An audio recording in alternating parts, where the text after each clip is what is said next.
Hello' আজি আকৌ এটা মিনি ভ্লগ লৈ আহিছোঁ আৰু এতিয়া মই ৰুমটো অলপ ঠিক ঠাক কৰি লওঁ। ল'ৰাটোৱে চোফাৰ কাপোৰবিলাক গোটেইবিলাক পেলাই দিয়ে, বাহিৰত লৈ যায় আৰু এতিয়া সি অলপ শুই থাকোঁতে মই ভাবিলোঁ কামখিনি কৰি লওঁ, নহ'লে মই একো কাম কৰিব নোৱাৰোঁ। সি শুই থাকোঁতেই যিমানখিনি পাৰোঁ সিমানখিনি কাম কৰি লওঁ।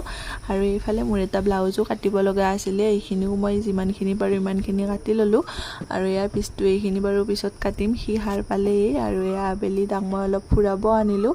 আৰু আমাৰ ফালে বৰষুণ দি আছে, ৰাস্তাবিলাক বোকা হৈ আছে, কিন্তু তাক খোজকাঢ়িব দিব লাগে আৰু সি ঘৰৰ ফালে নাহে, বাৰে সেইফালে যায়। এনেতে তাৰ লগৰ এটা লগ পালোঁ, সিও ফুৰিব আহিছে আৰু তাক লোৱা কাৰণে চাওকচোন আমাৰ সি কিমান কান্দিছে। তাক ল'ব নালাগে, তাক লৈ থকা ই কান্দে, সি আকৌ মোৰ কোলাত উঠি হাঁহি আছে আৰু ই কান্দি আছে।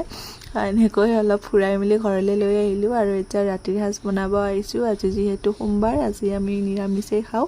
ৰেচিপি বাৰু পিছত দিম। আৰু এইফালে এয়া